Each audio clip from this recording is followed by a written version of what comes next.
Hello, my name is Apollo and welcome to Pantheon Talks. Today we are going to talk about writing exposition, how it's one of the most useful and powerful concepts to understand when we're writing our comic. If you want to turn your exposition into a compelling weapon in your arsenal that will wow your readers, then please stay tuned.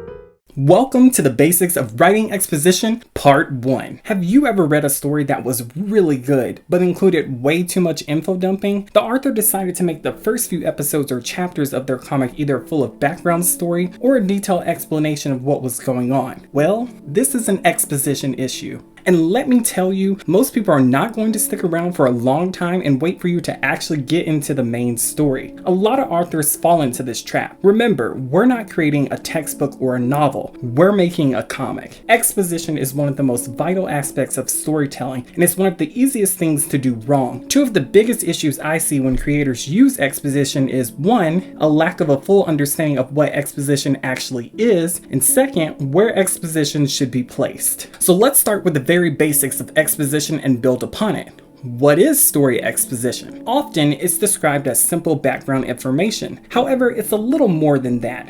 Exposition is providing essential background information that explains the story's premise, its characters, and the world or setting. It helps readers to understand a specific scene, answering questions like when, where, and why this specific thing is happening in the story. As far as literary elements go, exposition may be one of the simplest to understand with a little bit of research, but it's not just a technical tool.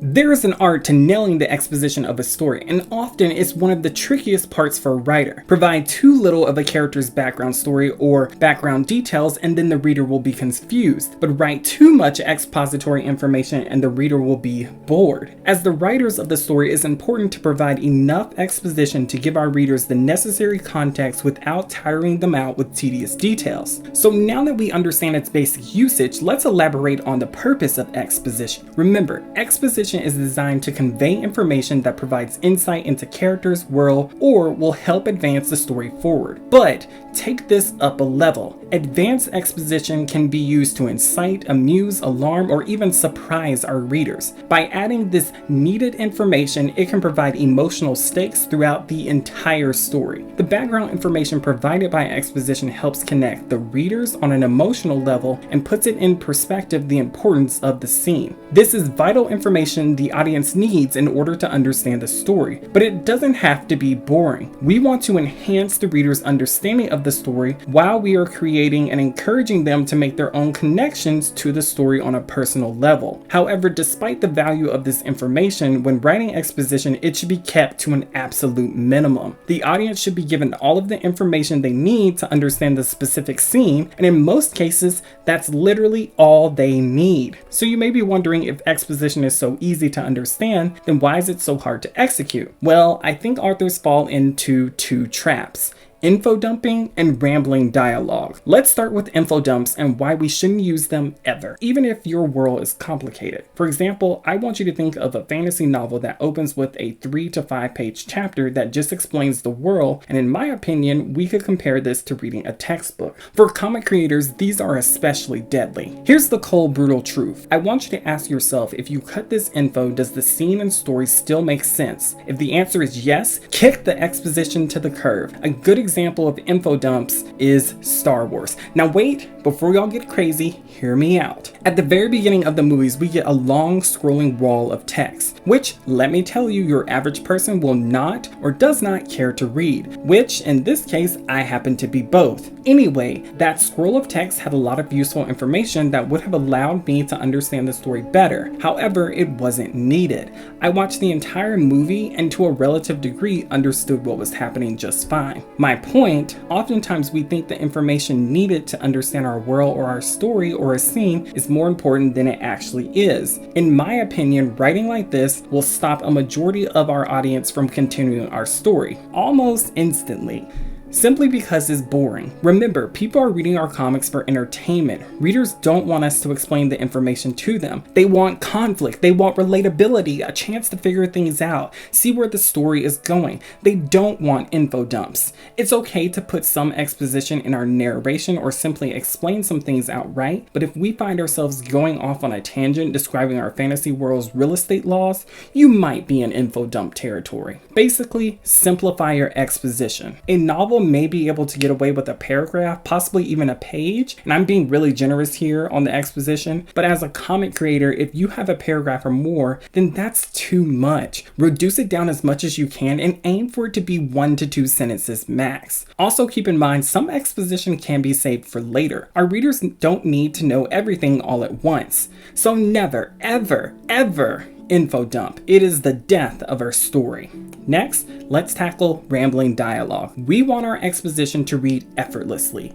At times, expository dialogue can make the reader feel like they are being pulled out of the story and dropped into a classroom to go over the facts before moving forward. Again, cold, brutal truth here. I want you to ask yourself, if you cut this dialogue, does the scene and story still make sense? If the answer is yes, get the extra exposition out of the story. By limiting the exposition, this forces the reader to make up their own mind and form their own conclusions, which leads to a more engaging story, which aka can lead to theory crafting. However, if you must stop a scene, I'm going to assume that this information or dialogue is extremely important for the readers to understand the scene. However, it's all about how the information is presented that can make the difference. Waxing poetically about the technical aspects or a specific point of the story is boring to a reader. Dialogue in a story is not a direct comparison to dialogue in real life.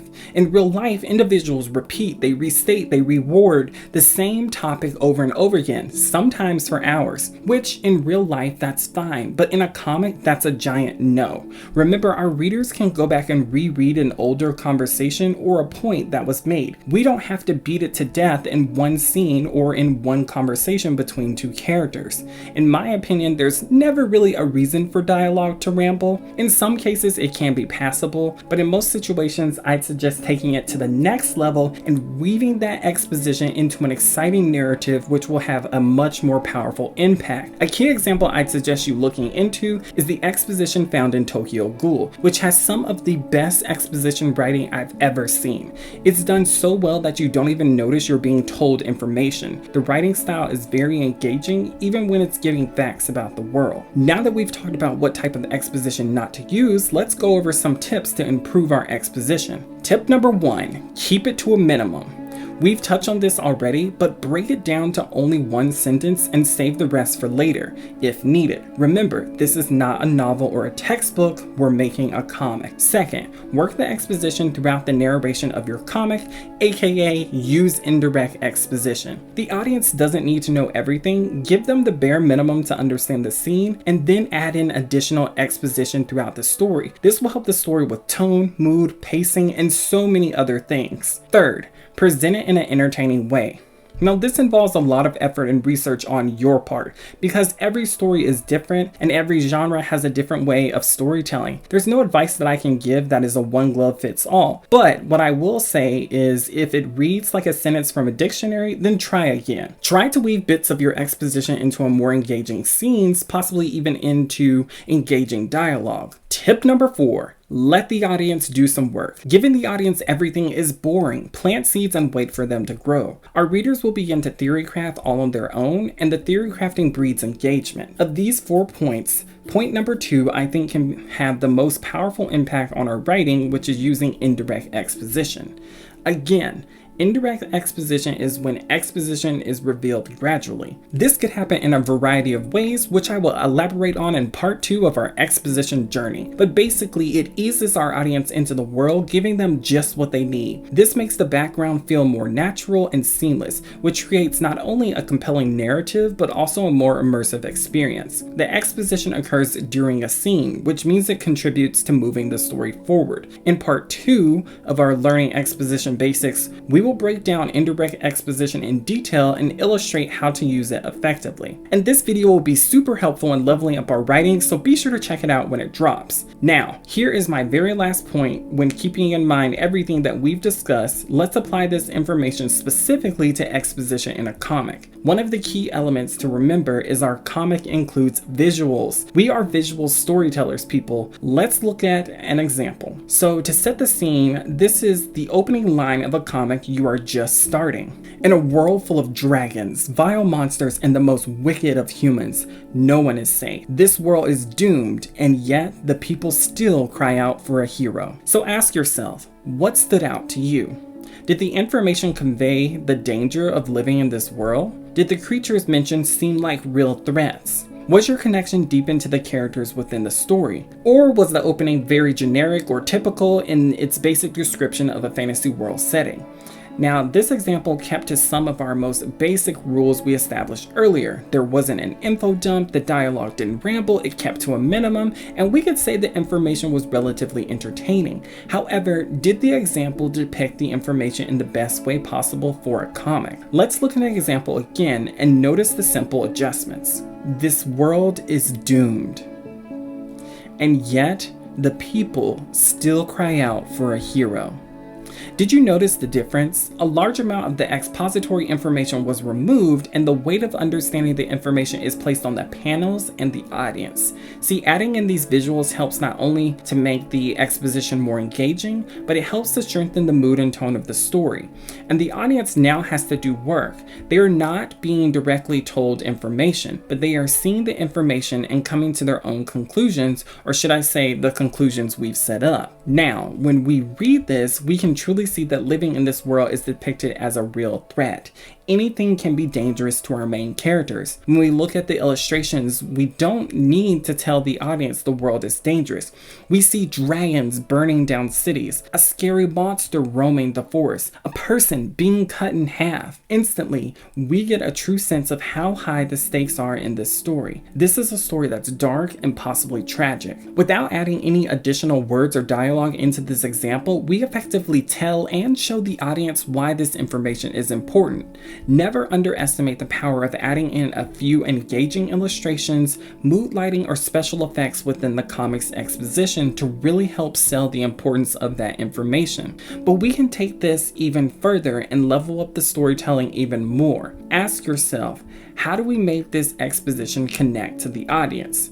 Well, a simple way is by pulling at the hearts and connecting the information on an emotional level. Make the readers understand why this information matters to our characters. In this example, we can improve the information by adding just one panel. That's it, no additional dialogue, but by simply adding in one image.